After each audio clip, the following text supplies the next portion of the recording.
Welcome back to Rocinante Podcast. I'm Sean P. McCarthy here with Angela Nagel, and we're continuing our examination of world systems theory for our new ideology that is still in development, but we're hoping it'll be ready by maybe fourth quarter of 2027. We'll hopefully have that rolled out then to solve the Marxist versus capitalist dynamic. But we've previously come to understand economics with our episode reviewing Michael Hudson and his book The Destiny of Civilization, and today we're going to try to understand international relations with a look at the work of John Mearsheimer and his book The Tragedy of Great Power Politics. So we both read it. We'll give a broad summary of the book. We'll talk a bit about Mearsheimer's predictions for the rise of China, and maybe we'll try to reconcile his theories with those of Michael Hudson. But to start with, this was my first time reading The Tragedy of Great Power Politics. I previously read The Israel Lobby by Mearsheimer and Stephen Walt, which I think is great. I very much recommend it. But Angela, why did you want to do an episode on this book, and what is it about Mearsheimer's realist theories that make them more compelling to you than other schools of thought in international relations? Well, the reason I wanted to read it is that I've been increasingly thinking over the last few years that ultimately all roads lead to this question. That doesn't mean you have to adopt his exact theory, but recognizing the difficulty of this question and the very grim nature of the question, I think is something that you need to do in order to understand any other question. So, for example, you could say, why can't we have this economic policy or that environmental policy or any other thing that would be good on a personal qualitative level, like the experience of life of the average person. And I find that if you pursue that question long enough, often, if not always, you end up here, which is that the reason that states have to act in certain ways is that they have to take into consideration the threats around them. So I think that ideology and political economy are ultimately downstream from the highest level of decision making and imperatives, which are really about great power competition. So, for example, like if you're a deep green ecologist, you can say industrial modernity was a mistake or something like that. And while you can make a very good argument for that, I mean, I don't agree with that, but I have read very compelling arguments for that. But ultimately, it's a redundant point because no state is going to drop out of the race for technological supremacy willingly, because it would just mean subjugation by a more technologically developed state. We see also in this book how great powers behave similarly, even when their official ideology changes. And the continuity that you see there can be explained by geopolitical factors like land borders, sea, and threat level from neighboring powers. Or you could say, in an ideal world, we could adopt this or that economic policy, but ultimately, these considerations trump most of the time because it's a matter of life or death for the state.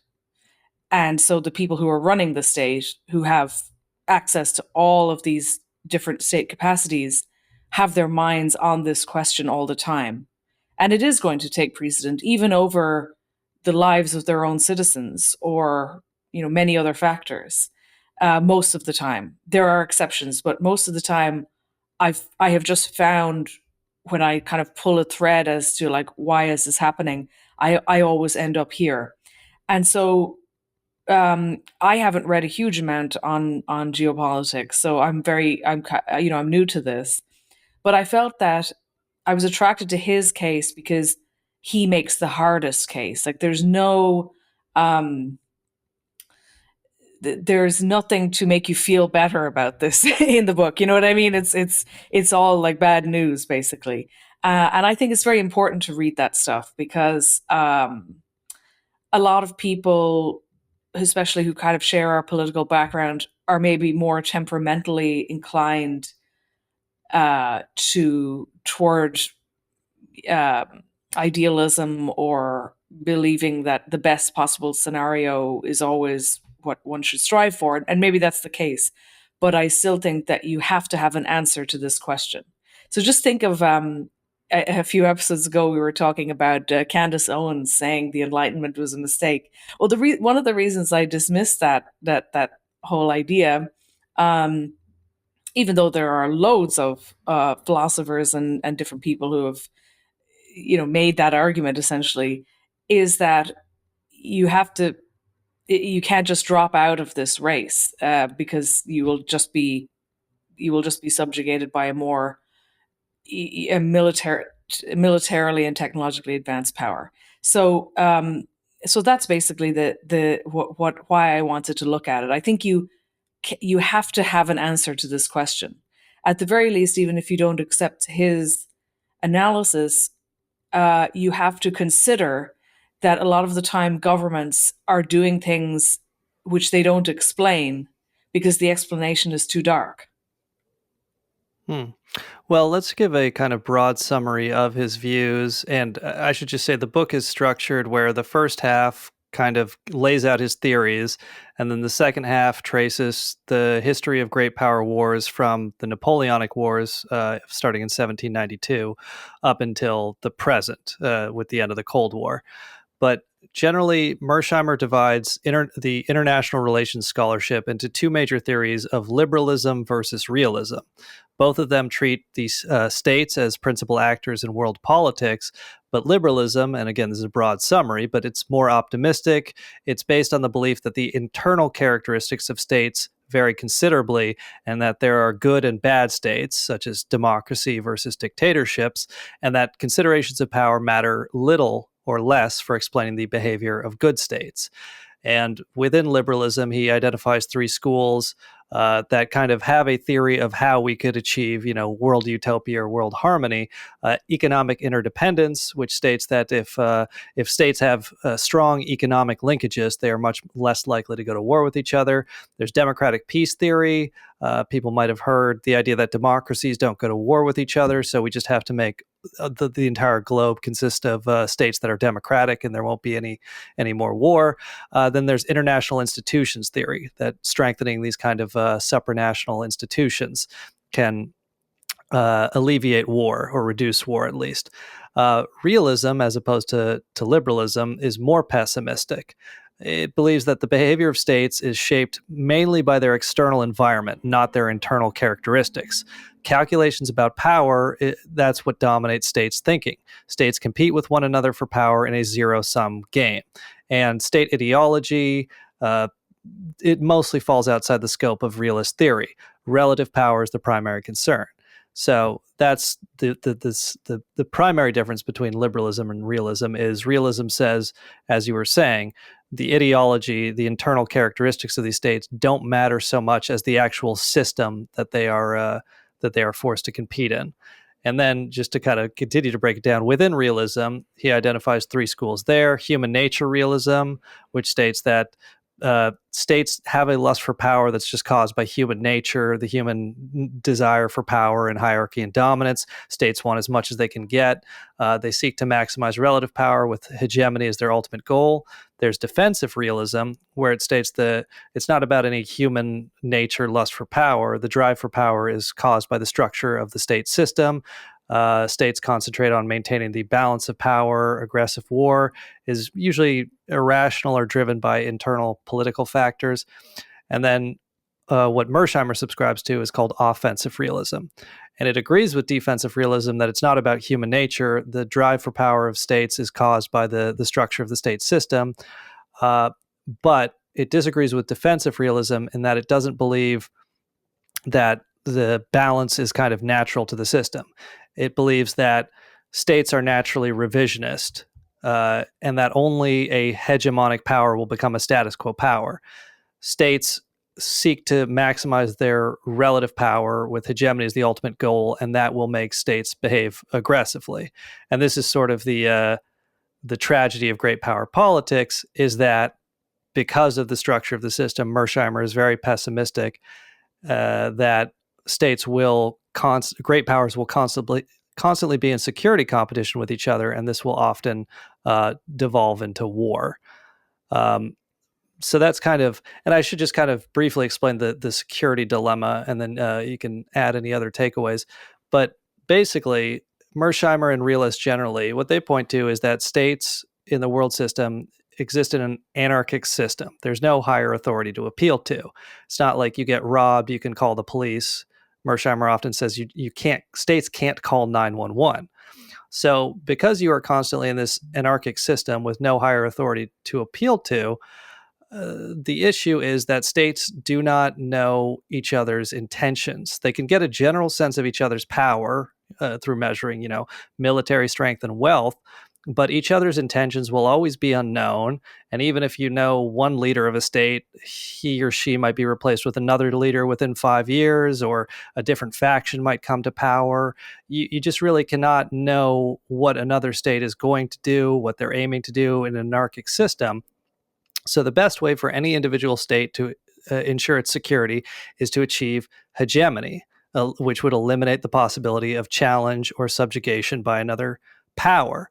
However, the security dilemma is in international relations is that any measures a state takes to increase its own security usually decrease the security of other states. So it's difficult for a state to increase its own chances of survival without reducing the chances for survival for another state. So if you see a rising China, for example, and you get kind of nervous because you don't really know what they're plotting, and the US builds up their military, well, then China will take that as an aggressive signal and build up its military. And this kind of, again, leads us to the tragedy of great power politics, where Mearsheimer says that security competition is inevitable, but war is not necessarily inevitable. But he does lay out some scenarios where it's more likely.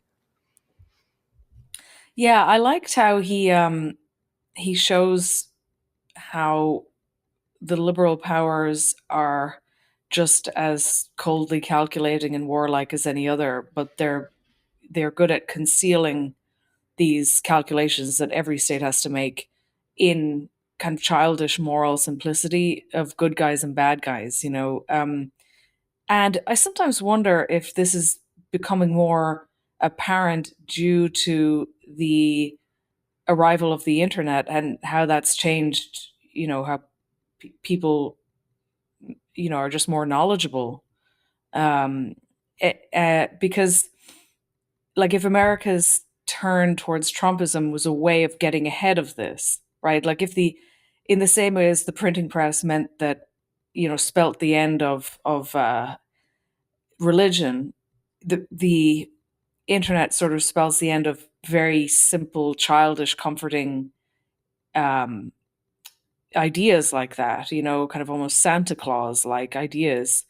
And so, for example, there would be no way to explain now, with everyone online all the time and having access to all of this information, something like how the good guys and the bad guys in the Middle East are the Islamists 1 minute and then the secularists the next, and then it goes back to the Islamists again. Everyone can pull up that image uh, um,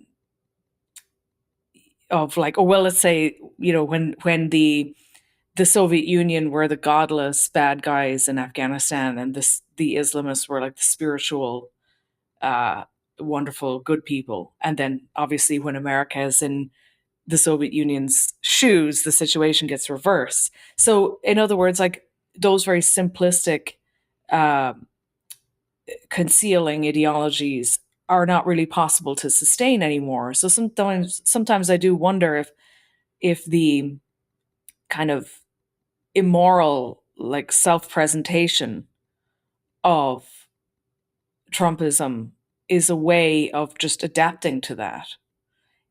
Because it's not something that could really be continued in this time, I don't think. How would you do something like, Gaza or whatever is going to come in the next few years, who knows, in a way that you could pass off as, kind of Clintonite uh, liberalism and good guys and bad guys. I don't think that, like, we just want everyone to be a democracy kind of thing. Another thought I had too on the that theory that says democracies don't go to war with each other, is just from the knowledge of the continuity of English imperial strategy to American. The first thought that comes to mind there is, oh, well, that's a way of saying if you're a democracy, if you are what we call a democracy, it means that you are within the imperial system. So therefore, you are a pacifier. Yeah, and I found Mearsheimer's analysis very compelling in terms of power being what states look at, uh, because you look at these kind of various countries the United States has overthrown since it became the hegemon, and of course, if you know Chomsky or whatever, we overthrow the government of Guatemala, we overthrow Allende in Chile, and I guess kind of the story which most people on the left are hard-headed enough to not get too idealistic or think, oh, this is just ideological. But some do kind of think that, oh, this is just going after the socialists or the communists. But I think Mearsheimer and Michael Hudson are complementary in the sense that, no, actually, what the United States is going after is state-led development. And actually, Michael Parenti makes this point where Saddam Hussein and Manuel Noriega in Panama were certainly not socialists or communists, but they did pursue state-led development.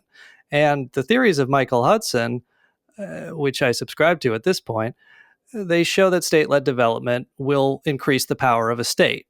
So I think it's just I think there is some complementary, there's some overlap there in that Mearsheimer's argument says that states primarily care about power and relative power. They're not as concerned about these ideological questions. And if you look at how the United States has behaved as hegemon, when it goes and messes up another state, usually it's actually very interested in questions of power. It doesn't want, third world countries that it exploits for cheap resources. It doesn't want them to have strong central governments. It doesn't want them to have low debts to be able to control their own financial sectors. It's not really that we're like out there fighting socialism or communism because we have any real ideological interest or opposition. It's that we don't want alternate strong states to emerge because we want to be able to continue as a total hegemon. Does that sound about right? Yeah, definitely, and that's why you see a almost identical reaction to something like Baathism. Anything that tries to make the financial system and production system of a country sovereign and state directed is going to get attacked, basically. Whereas the countries that are being, and it's interesting actually because Friedrich List's analysis was that the measure, like how do you measure the wealth of a nation? And his answer was that the wealth of a nation can be measured by its productive capacities. And the productive capacities have to be state led because of just the nature of them, building dams, building uh, rail, things like that. And that also aligns with what Mearsheimer is saying because he said when a powerful state is considering potential dangers or potential rivals, they look at state productive capacity. So even if a country, for example, has, isn't heavily militarized or anything, if they have a productive sovereigntist, developmentalist state, that they can then project from there that they will have the capacity to produce big armies and all of this stuff, right? Because you can produce the hardware, and so forth. So, like for example, actually, maybe you could think of something like Ireland, right? On paper, if you think of GDP, you could say Ireland's really wealthy, but Ireland has no productive capacity industrially or militarily or anything like that. So it's totally pacified.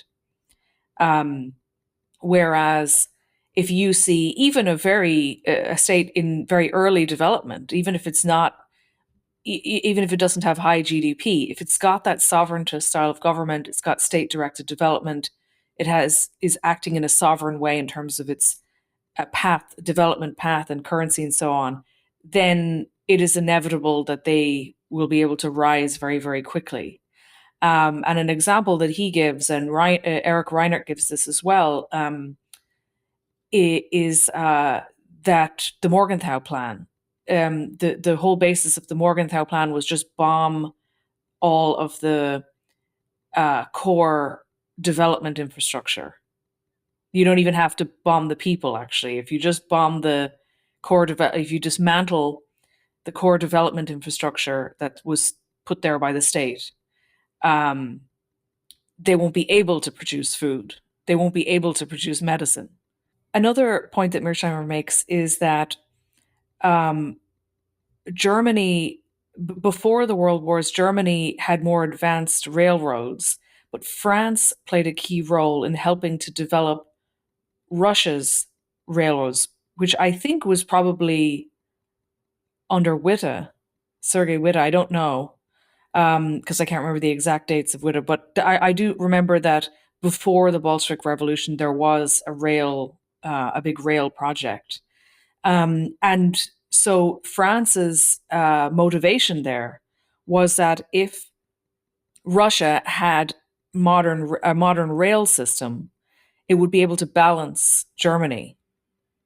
So that was their consideration there. So you see that when it really comes down to it, whether it's the Morgenthau Plan or this thing, France helping Russia to advance its rail system, the real decision makers understand that state-directed development is everything.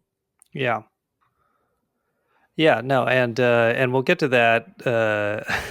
We'll get to a bit of my confusion as to current U.S. policy vis-a-vis China later, because it seems like everybody who's actually making these decisions does understand that state-led development is how a state increases its power. But it seems like the U.S. is kind of strip mining itself, imposing an IMF austerity package on itself, even in the face of a rising China. But we'll get back to that question later. I did like maybe the closest thing to a note of optimism in Mearsheimer is so he divides the international scene, the global scene, into three types of polarity. So bipolarity, simply enough, that there are just two great powers. And he makes the argument, compelling enough, that this is actually the safest in terms of the minimum chance of war, the fewest amounts of conflicts, to just have two great powers. And of course, the Cold War would be the classic example, the United States and the Soviet Union. And he makes this argument because just having two great powers, it breeds certainty, and certainty bolsters peace because there's simplicity. There's only just two states having kind of a one-on-one relation. They each have their own collection of allies. So the minor power wars, you generally don't want to mess with those allies. So it kind of reduces the number of allegiances, the number of loyalties, minor powers kind of. And, just like and the amount of norms are established much easier between these two states. During the Cold War, there were all sorts of norms between the US and the Russians where, you wouldn't, you would you would respect each other's spies, like American spy, like, yeah, you would execute Russians who betrayed Russia, but you would just hold American spies, and return them or swap them or whatever. But just only having to deal with one other power establishes all sorts of norms that are harder to come into existence when there's 3 or 4 or 5 great powers, as well as when there's 3 or 4 or 5 great powers, then each of them have their own little client minor states. And then there are all sorts of other minor states that are unaffiliated. So it just kind of increases the odds that there will be a war both between the great powers or between a great power and a minor power. So that was bipolarity, which is the closest Mearsheimer gets to any sort of optimism in this book. Then there's what he calls balanced multipolarity, which is 3 or more great powers where there is not a significant gap in power between the 2 greatest powers. And he goes through various eras where that was the case, which we can review in a second here. And then the last and the most dangerous is what he labels unbalanced multipolarity. So this is three or more great powers with a potential hegemon within them. And that is between the two most powerful states, one of them has a clear and significant advantage over the other. And this is the situation where he says is most dangerous and most likely to lead to war. And he just kind of, as I mentioned, he goes through the Napoleonic era. So he says, or he goes from the Napoleonic era to the present. So from 1792 to 93, there is balanced multipolarity. From 1793 to 1815, there's unbalanced multipolarity because this is 1793. This is when France does mass conscription. France becomes a potential hegemon. And so you see pretty constant war in that period, 1793 to 1815. From 1815 to 1902, there is balanced multipolarity, and you see fewer wars there. From 1903 to 1918, there is unbalanced multipolarity because now Germany is strong enough to be a potential hegemon.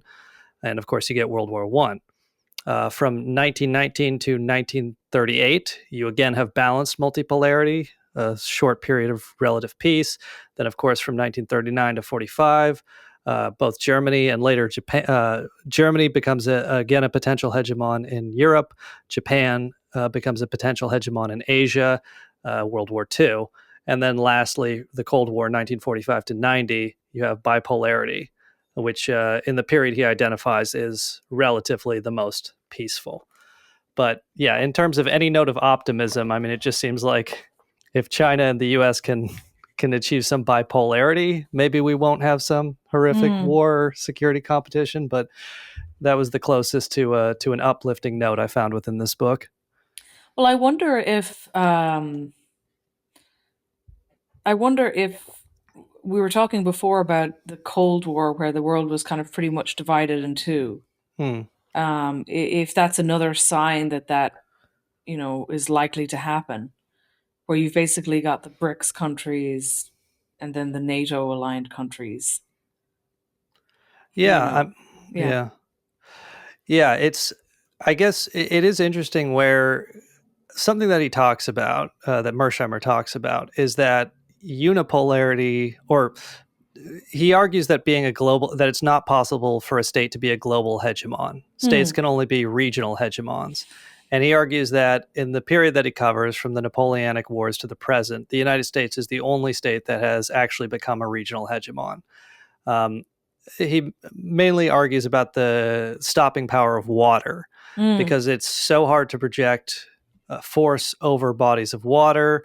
Um, so he goes into a discussion about air power and sea power as well, which you can, of course, damage another state through these means, but land power remains a land army remains the only way to actually conquer, subjugate, coerce another state. You need to have a land army. That's the primary measure of power, and it is very difficult to project force with a land army overseas. And in fact, he argues that basically a contested amphibious invasion is extremely difficult, if not near impossible, except in certain scenarios, such as, the D-Day landings in World War II, where you have a two-front war. You have a state that's kind of stretched and can't just concentrate all its forces against your amphibious assault, that kind of thing. So he argues that the United States has become and remains the regional hegemon in the Americas, but in that position, it wants to stop the emergence of any other regional hegemon, whether in Europe or Asia. And he goes through why. But basically, the United States has acted as an offshore balancer, where you see it come in to Europe and help defeat Germany twice, because Germany was making a bid for hegemony in the European continent, the European region. And then in the Cold War, only the United States could step up and deploy troops to Europe to prevent the Soviet Union from possibly making a run at regional hegemony in Europe. So the slight difference is that China would be looking for regional hegemony in Asia, which maybe the United States would. I mean, of course, the United States does have troops there, but it would be interesting to see if they kind of step up in the same way that they have in the Cold War with regards to Asia and Europe. But Yeah, I mean, it also often seems like if you just look at the map, it seems like it should be natural that Russia and Europe should be one yeah, entity, you know? So I assume the policy there is to keep them separate and at a low level of simmering conflict all the time. Because that would be a comparable hegemon to America, right? If that were to happen. well, it's interesting. Like, I mean, by Mearsheimer's theories, Russia and the U.S. should actually be more likely to be aligned, because something he does talk about is that states states generally will try to balance against a potential hegemon that is nearer to them, because Russia and China do share a border, Mm. and there are, of course, tensions between them. And there have, back when Russia was the Soviet Union, there have been border wars and skirmishes there. But it's, as of right now, Russia and China are aligned, but it's not. It's certainly not impossible, and you would think that Russia would be interested in balancing against China, because China is so much closer geographically Mm. and represents more of an immediate threat to Russia and its interests in the Asian region. Yeah, and I've seen. I mean, this is definitely beyond my level of knowledge, but I have seen the theory out there that some people believe that when China gets more powerful, it will start to take territory back from the Asian side of Russia. But I have no idea if that could be bullshit. I don't know. But even if you think of something like the Ukraine war, like I mean, remember that famous interview that Tucker did with Vladimir Putin, where he gave his historical background um, Yeah, explanation to the his. first hour and a half of the interview. Yeah, but I think basically, I think what he was saying was that historically, like Eastern Europe is Russian, like they're ethnically Russian, basically. And so if you think about that, then you start thinking, well, um, like a Slavic Eastern European state, like is that European or Russian? You know, because if you say that it's European, if the people in Brussels say that it's European, then you'd say why? Well, if if Slavs are European, then that means that Russians are European, which means that the whole legitimacy of the two being separate breaks down. And then if you say some bullshit about democracy, nobody really believes that anymore. I think it's um, people are a bit more realist now about these things. But you know what I mean? That there's no like coherent. It's literally just two powers trying to nibble away at each other's borders. And they could both make equal arguments for it, but um, yeah, ultimately Europe and Russia shares a vast land border and actually a deep history. Um, and the I guess one of the reasons that I am kind of quite pro EU, even though with all of its many bad sides, which I completely understand, is that reading this book, I was just thinking, you really have to just, it's hard to take in the amount of killing that went on, in Europe. Like just the sheer numbers, the relentlessness of it. And the fact that they were all of these powers just because they were battling for hegemony. They were all developing, rapidly developing, really quickly, and battling for hegemony. So it was just a constant kind of a chessboard of different powers aligning with each other to beat another to beat their neighbor, and then they doing another deal and it switches around. But it's like you have this uh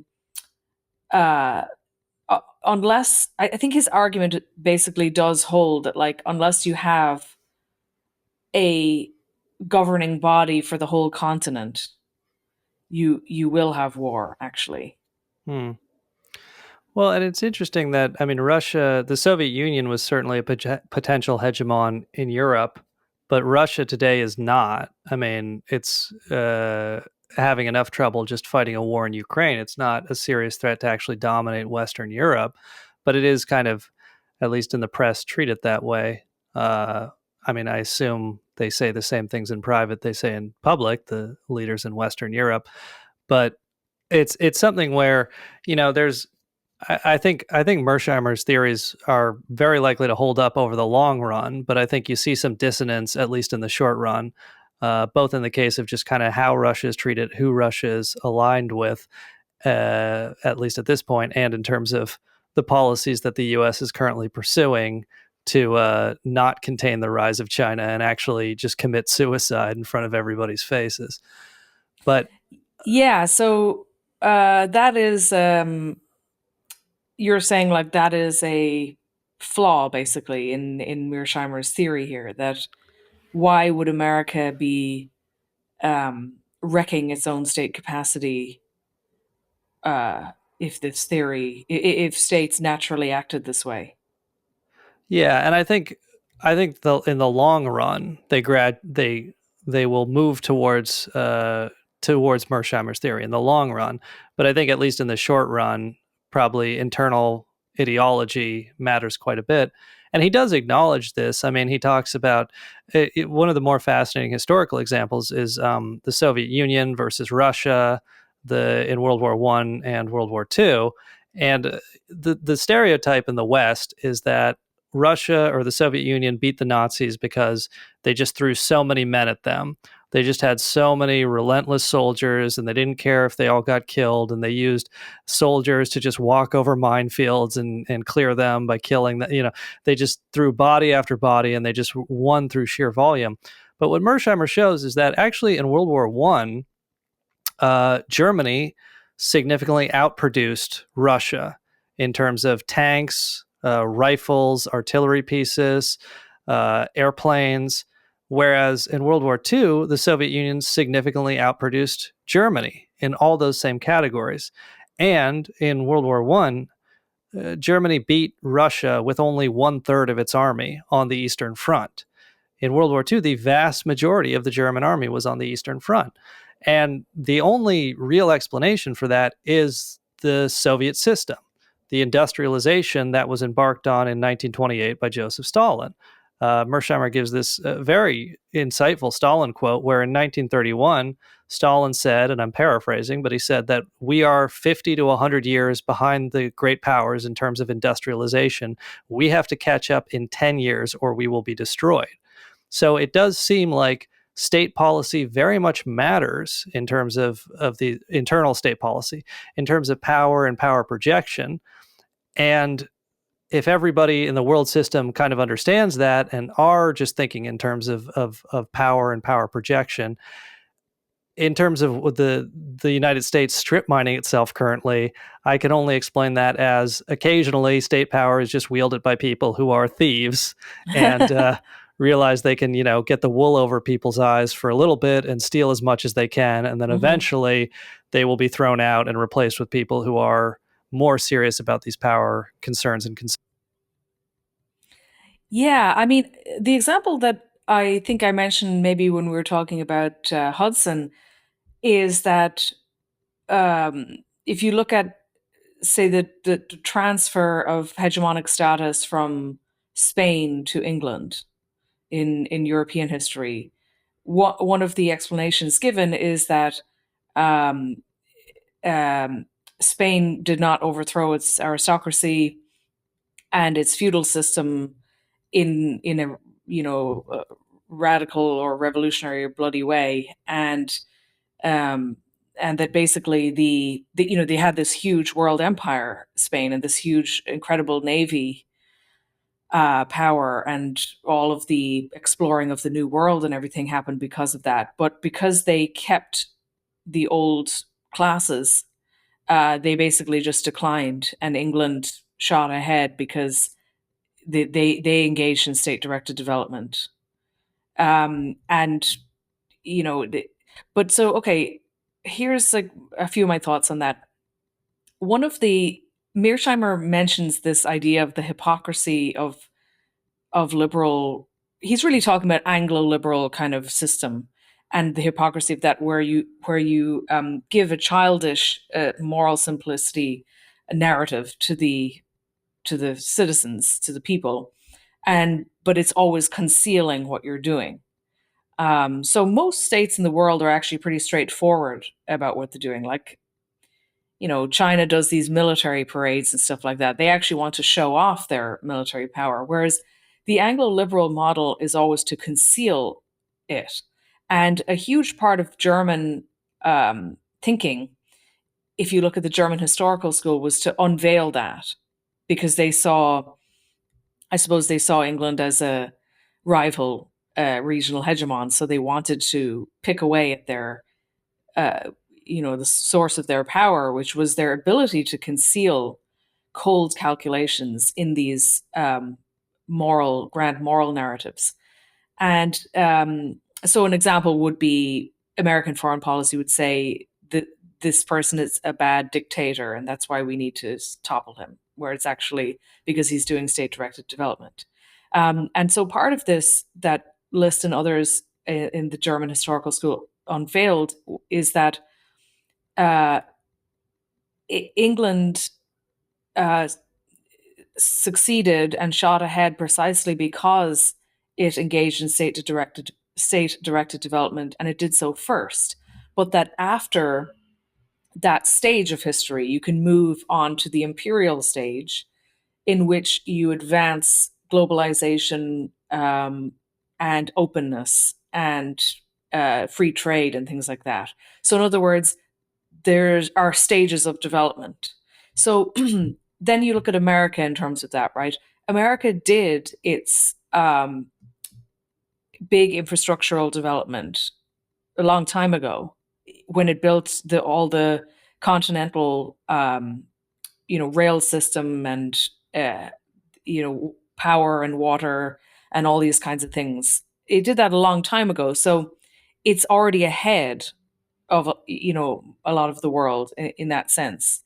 Um, and so it's in its imperial stage, or it has been for a long time in the imperial stage. So in the imperial stage, it makes sense strategically to advance, um, to thwart state-directed development, and to advance and reward states that will go along with globalization and things that are beneficial to the imperial core. So that, I think, explains some of that.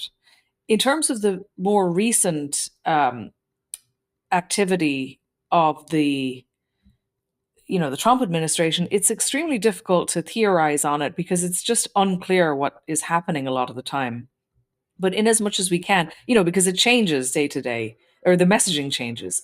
But in as much as we can theorize it, um, one possibility is that it's doing something like, it's making a big blunder, like what the Spanish did, where it's just not able to remove a parasitic elite. Uh, it has failed to do that, and so it will decline. That's one theory there. So it's not that it remains true that acting in terms of these geopolitical considerations is the best thing to do, but it can also be the case in history that some powers fail to do that because an elite class has too much power, and the state or whoever, fails to overthrow them or fails to um, bring them to heel in some way. So I mean, the most cynical reading is that it's a kind of a coalition of um, ideological or monomaniacal um, Zionists with self-interested elites who are just, as you said, robbing. Who they can personally enrich themselves. They're like gangsters who can just personally enrich their families. But again, that to me that spells decline. So that's one possibility, the Spanish possibility, right? And the other one then is that because America already has this hardware of development from its early state directed American system period, because those foundations are already laid. If you think about Morgenthau wanting to dismantle the steel and the rubber and the rail and all these kinds of things, America has all of that. Um, the hardware there, and so the foundations are already there. So maybe um, it's not, it can withstand a certain amount um, of not investing in these things and just basically pouring all of its money into the military. Hmm. Yeah, I mean, like I think power is still the primary question, and that's kind of been a theme of this podcast. And maybe an issue is not ideology; it's domestic power concerns trumping international power concerns, or where you have a parasitical elite that has power domestically and are unwilling to cede any of it, even though there is potentially an existential threat, or there's the threat of subjugation or relative power decline.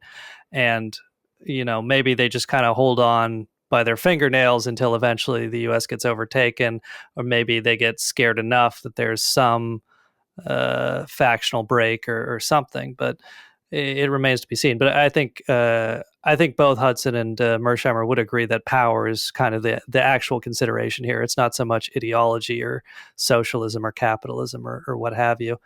But we should just mention, in terms of how Mearsheimer defines power, because we talk so much about these states having power, he says states have both military power, which is kind of self explanatory, primarily defined by land armies, but they also have latent power. And Mearsheimer uses latent power and wealth synonymously. And then it becomes a question of how do you measure wealth? He sets up a composite index of wealth from 1816 to 1960, which is just iron plus steel production as well as energy consumption. He uses that to measure states' wealth, and then he just uses gross national product from 1960 to the present. And he creates these interesting little tables of which states are relatively have the most latent power, the most wealth, and which have the most military power throughout that period. But just should be noted, wealth also measures population size, because the truly wealthy states, the greatest powers, will have larger populations. Like, not always, of course. The United States is a smaller population than India, but it's a wealthier country. But in order to be like a truly great power, you have to have a relatively large population. And of course, a relatively large population means you have this latent power can be translated into a military. The wealth that comes from both your population size and your actual purchasing power can it can allow you to have technological developments to purchase the latest equipment and to just have a very large military. So that's why wealth is latent power, because it can be translated into military power. Yeah, because after Malthusianism, basically, after the states develop the capacity to produce a lot of food and to move food around and clean water and all that stuff, having a large population is a benefit. Before then, it's a concern because it's not possible to produce food on such an industrial scale. And this also, we were talking before in one of our Q&A episodes where a listener asked about the immigration issue. This is another example of how I think sometimes when governments are not explaining something that they're doing, I think that's often this type of strategic, uh, rationale is actually there, but it's, so basically, Mearsheimer says that it's state capacity plus large population. So that's those two things combined. So, that's probably a major consideration in the immigration question as well. Um, you know what I mean? They're trying having a if you have a projected to have a declining population, well, at least Mearsheimer believes this suggests that you will decline in power, that you will be vulnerable geopolitically. And that seems to be what the American state planners are saying about China and Russia, why they think that they will be weaker in the future because they will have population decline. I don't know if that's true, but that's Mearsheimer's theory, and I think that's why he recently said in an interview, some of I saw some people online were angry about it, but he was just saying what he believes to be true. I think, which is that basically that the even though mass immigration is difficult to push through democratically, that he believes ultimately those who do it will emerge stronger than those countries that have declining populations. That's something you can agree with or disagree with. I'm not sure about that actually, but it's an interesting theory. Like it's interesting to think about. And it is, and especially because, of course, liberals have always defended it in humanitarian or moralistic terms, but it's certainly possible that these decisions were made in just pure power terms, whether for domestic or international power considerations. But so Mearsheimer identifies four operational state goals. We mentioned regional hegemony. Every state wants, or every great power, anyways, wants regional hegemony because the intentions of other states are unknown, and regional hegemony is the only way to kind of guarantee yourself security in a world where there's nobody you can call 911 to protect you. Uh, States also want to maximize wealth, which, as we were saying, it seems like they do, but not always. Sometimes they just want to steal and increase the rent so much that you're paying 50% of your paycheck for nothing to a rentier class. They also want to become the preeminent land power because that's the primary way of both protecting yourself but projecting force if you need to. And states also seek nuclear superiority. And that's an interesting part of the book. He does deal with nuclear weapons a bit. And this is like where he kind of differs from the defensive realists, because the defensive realists say that states kind of balance against each other, achieve a general equilibrium, and great powers kind of that war is generally irrational, doesn't usually get the state what it wants. War is usually driven by internal political considerations. In the global system, states should balance, and the nuclear weapons question is kind of a good test of that because nuclear weapons have not eliminated great power war, but certainly reduced the likelihood because the consequences could be so severe. Yet, Mearsheimer goes through that throughout the Cold War, the United States and Soviets were constantly trying to figure out a way to get nuclear superiority over each other, even though they had achieved some level of equilibrium. Of course, in the United States, there was Star Wars. We were always trying to get these missile defense systems. They were trying to break out of that equilibrium. They were still trying to achieve hegemony through the nuclear realm. Whether or not it was possible, they were still constantly trying.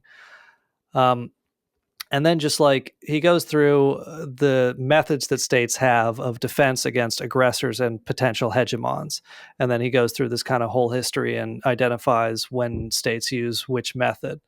But he talks about buck passing as kind of the most common, and especially, the United States would be a historic example. But generally, if a country like, say, Germany or Japan is emerging and looking like it might become a potential hegemon, every state would prefer to have another state deal with the problem. Have another state fight the war against them. Have the Soviet Union get bogged down against Nazi Germany, for example. They would very much rather somebody else deal with the problem. But he makes the argument that balancing, where simply enough a potential hegemon emerges, so states get into a coalition together and take it on. The coalitions formed against Napoleon would be the example. The alliance between France, the United Kingdom, and Russia formed against Germany before World War One. That would be another example. But this kind of balancing, this is the secondary choice of states, but it's something that he says that like once a potential hegemon is like it's very clear that this is emerging, that's when it becomes much more likely. And an insight that he had that I found so fascinating was that the United States, in the lead up to World War II, the United States only slapped this full like oil and gas embargo on Imperial Japan after June 1941, which was when Germany invaded the Soviet Union. And his argument there, and so the United States was supplying something like 90% of the gasoline and 80% of the oil that Japan was using there. And his argument was, well, the United States, this certainly wasn't anything moralistic. Japan had invaded China in 1937 and committed all sorts of atrocities. They only slapped this full-on embargo after June 1941 when the Nazis invaded the Soviet Union, because they recognized that the Soviet Union, now that it was being invaded by the Nazis and possibly at risk of collapse, could no longer balance against Japan in Asia in its bid for hegemony over the Asian continent. So because they could no longer buck pass security concerns with regards to Japan onto the Soviet Union, now the United States had to kind of directly assume the role of balancing and taking on Japan, which, so it does seem to hold up in that case. But he also mentions, states can try to bloodlet, like if the United States in Vietnam, the Soviets and the Chinese supported the Viet Cong. They try to, if your rival is in a war somewhere, you try to support the other side and bloodlet, or you try to bait and bleed them into these wars. And then he mentions that states can also appease a potential hegemon, which usually doesn't work because it just increases their power, or states can bandwagon with a potential hegemon. Like usually minor powers will do this, where you just join forces with the bully on the block, like Hungary joining Nazi Germany, for example. But he says both of these methods are usually ineffective, as they just kind of increase the power of the aggressor state potential hegemon rather than check it. Yeah, I thought it was interesting. I thought of Russia actually when he said he has this bit about how when if you have two rival states and one of them uses things like sanctions or naval blockades, stuff like that, essentially economic means to weaken a country, that history suggests that will backfire actually, because the historical examples show that the people don't actually rise up against their own government. They end up feeling like they're being protected by their own government, and their hatred of the outside force imposing this upon them grows, because that's basically Europe's strategy with Russia. They're using sanctions in the hope that it will gradually weaken them. It's he doesn't mention, but John Kenneth Galbraith, who wrote the book about power that we reviewed in another episode, but he was commissioned by the U.S. Army at the end of World War II to do a review of U.S. Mass bombing of German cities in World War II, whether or not it was effective. And he wrote up something very, I think it's a very interesting little essay about his conclusions that he delivered.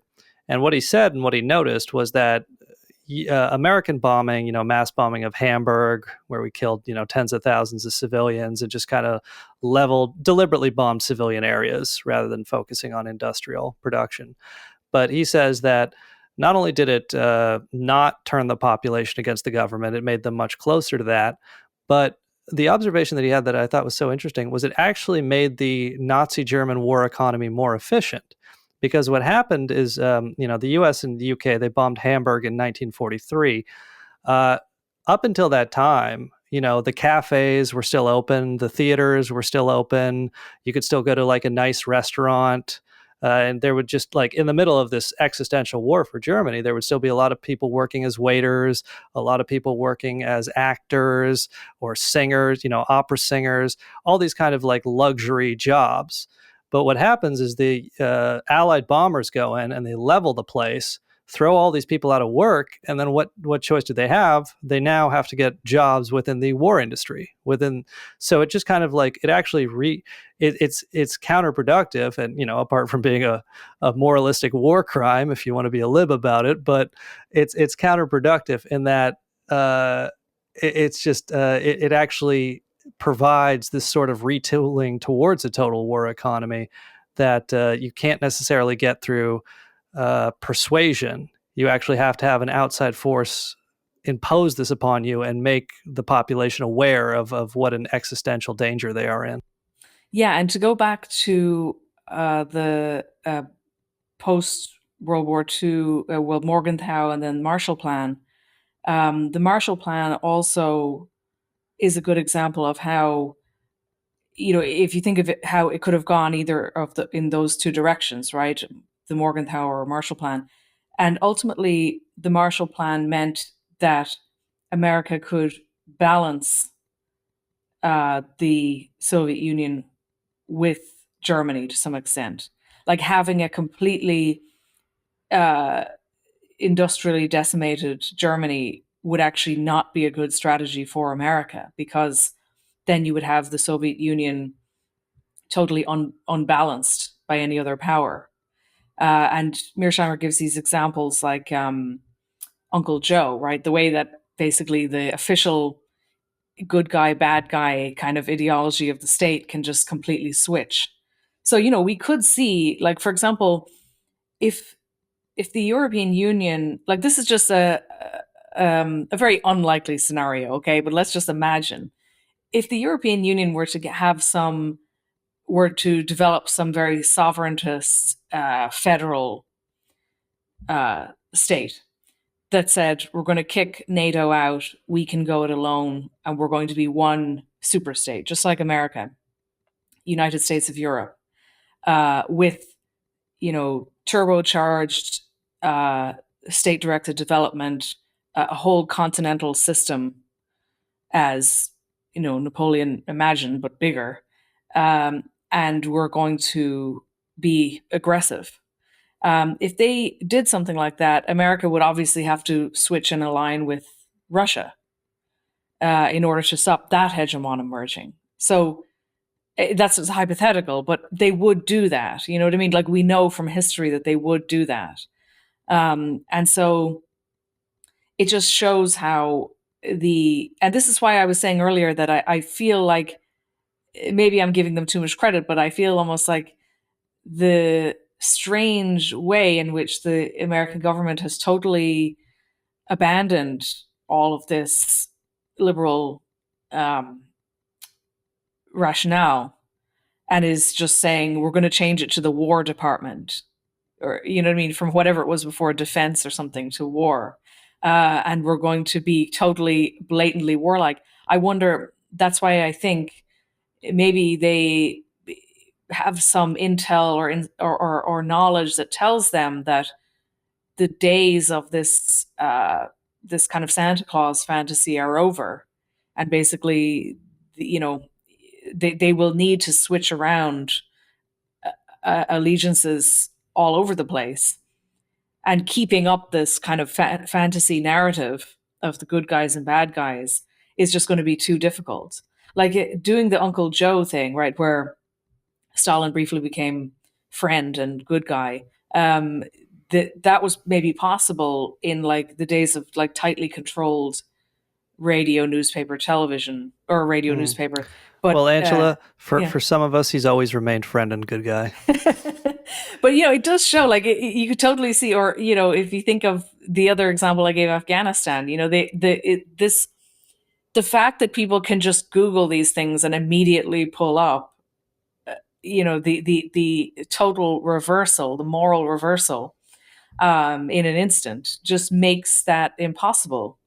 And so that may just be the end of the kind of liberal hypocrisy that Mearsheimer points out kind of early on in the book, that the Germans, Listians, and so on pointed out, that may just be no longer a viable strategy, and we may all have to kind of be realists in this sense, and that states just act more like China in just saying this is what we want.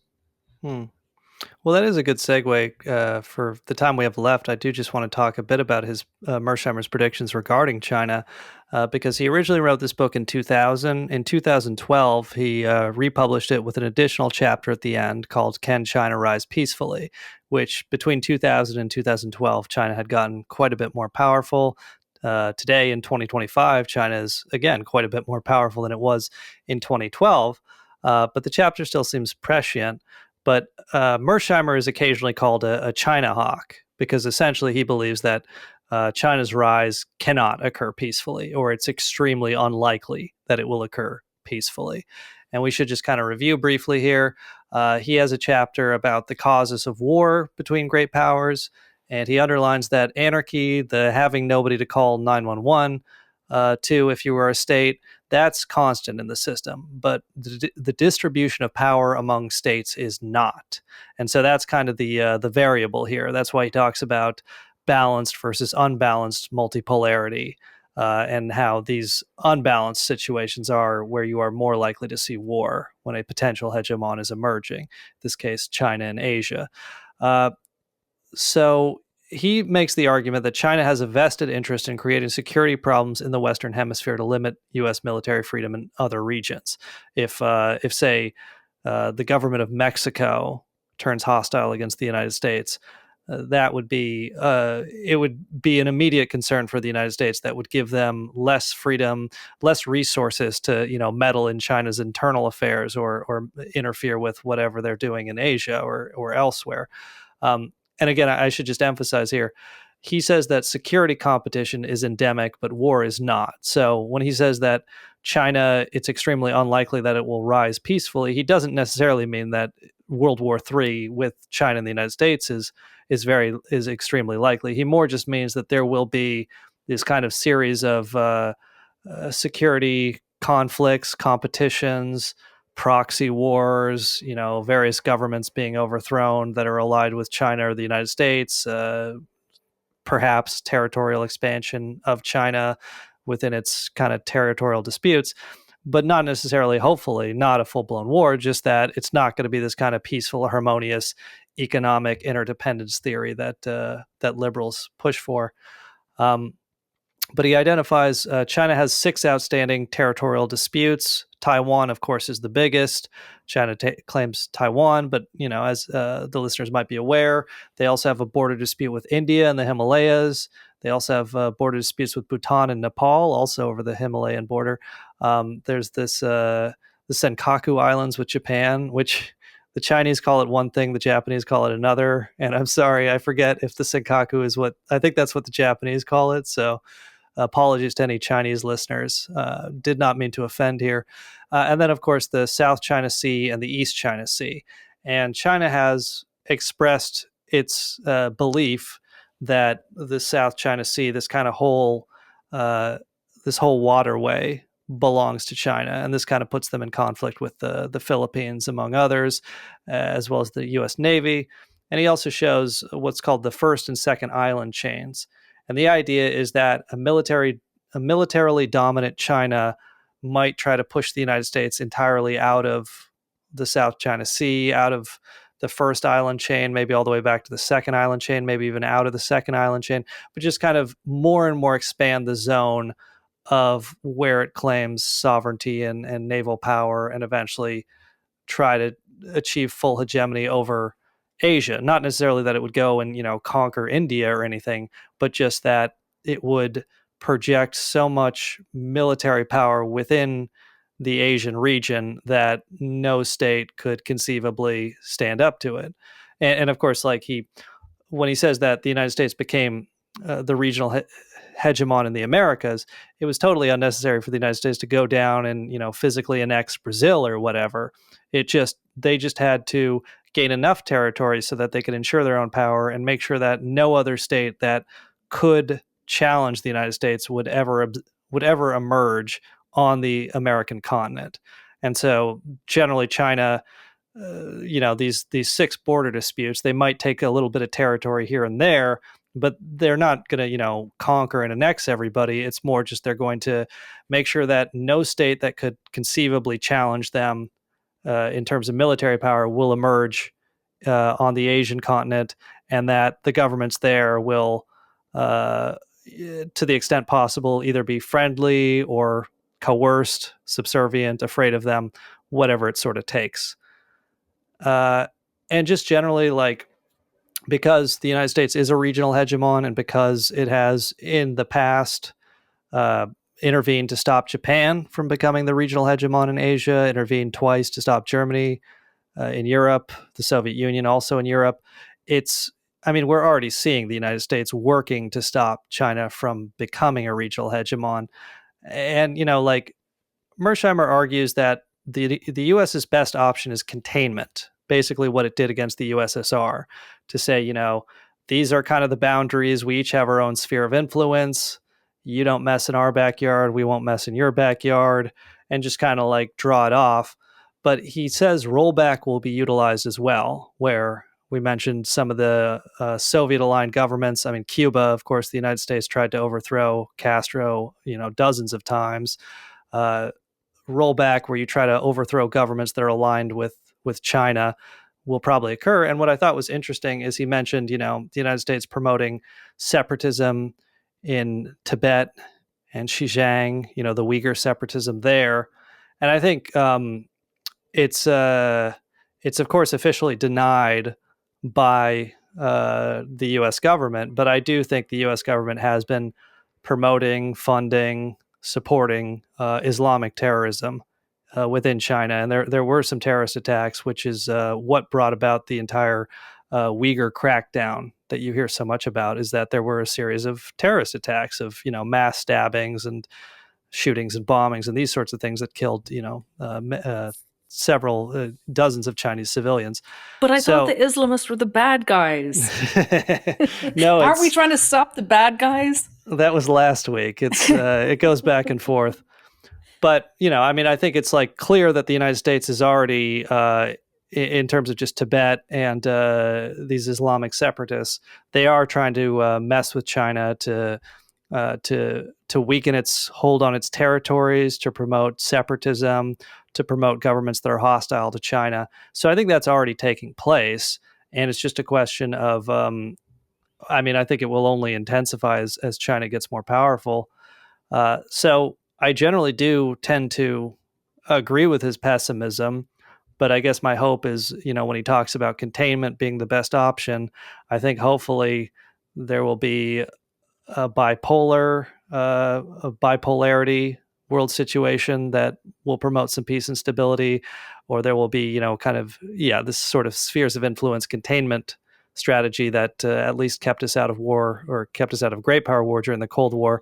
Maybe that will reemerge, and that seems like our best hope. Or actually, maybe our best hope is just we will actually be subjugated by the Chinese, because I have been there, and I can tell you there are no potholes in the roads. And I take a bike around New York City sometimes, and I almost fall off, 3 or 4 times, because there's these giant potholes throughout New York. So it's not the worst thing if our parasitic elite gets us subjugated by the Chinese, if they will just bring their pothole-free roads and high-speed rail over here. I wouldn't mind that so much. Yeah, the other thing too is this idea of world government. Every time he talked about it, basically he says like a true global authority with a monopoly on the legitimate use of force would end this constant state of security competition. But basically, this is very unlikely, because why would the most powerful states cede their sovereignty to this, to this, global like force, unless it was actually to serve them? In which case, nobody would trust it, and it wouldn't actually be a true global institution. But we see how, this Trumpism, I guess, is like very, very anti anything, any international institution at all. And, I guess one of the, if you think of like the UN, right? We saw that walkout just the other day when Netanyahu was speaking. The they, but it's also the environmental global institutions, the human rights ones. Like none of those can really allow what this government wants to do to happen legitimately. So they just have to destroy them. They have to do like, so maybe it's something like the international institutions are a product of the post 1945 order in which America became the hegemon. And so now it is dismantling and delegitimizing all of the global institutions that it created. That's observable. It is doing that. So why? I'm not sure. Is it because the government projects that they're going to decline anyway? And so they have to dismantle it in anticipation of that. Hmm. Yeah, well, I want to talk about the last or the dilemma or the nonsensical thing is like what we're seeing of current U.S. policy vis-a-vis China. But I did just want to go back for a second and just emphasize that China seeking hegemony in Asia is not. And I think Mearsheimer would agree. It's not because they're evil or inherently shifty or untrustworthy or Oriental or whatever General Patton would say about them, but it's actually China seeking hegemony in Asia is perfectly logical within this system because, as we just mentioned, the United States has already demonstrated that is seeking to prevent China from rising.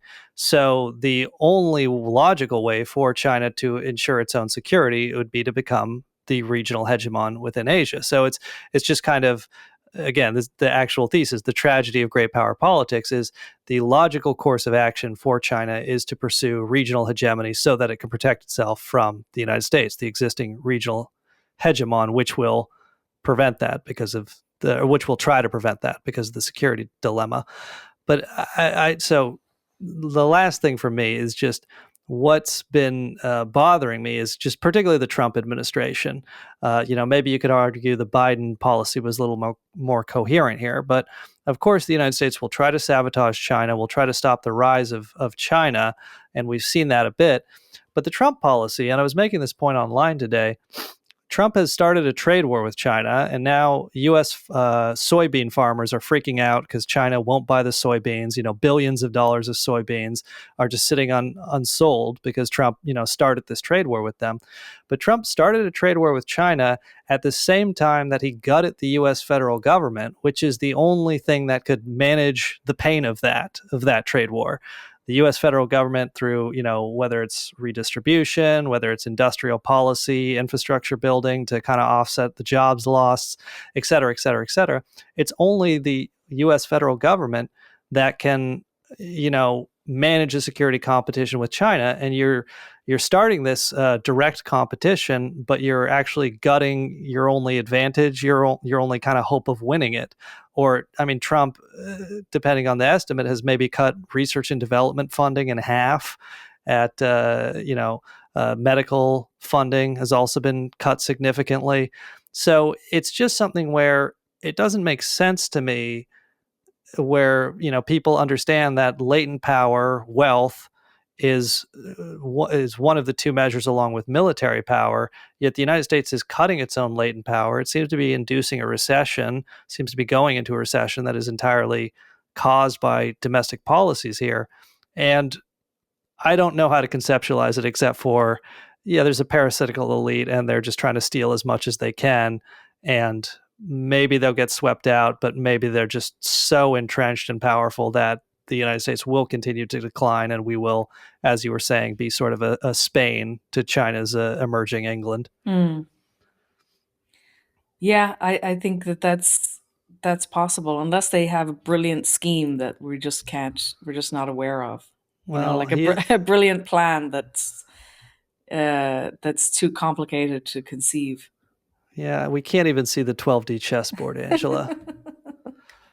But yeah, was there anything with the book that we didn't get to here? No, I think that's it. I just think that it's in previous episodes I've often mentioned this question of ideology and why I'm more skeptical of it than I used to be. And this kind of stuff is why, like the fact that so many people have believed in what were really just state propaganda campaigns, uh, is sad to me. And I just think it's better that it's a kind of going through a collective enlightenment to actually understand this stuff, that there are some objective forces there, uh, that have to be considered, and that a lot of what we encounter as ideology or moral meaning making systems are just to push through a very cold necessity, or a calculation like this. And so you have to understand this in order to kind of arm yourself with that. Otherwise, you're doomed to be, duped, basically. Well, it's interesting. Like, I think what we got from Michael Hudson is that there, there is an economic system that works better and that increases a state's power vis-a-vis other states.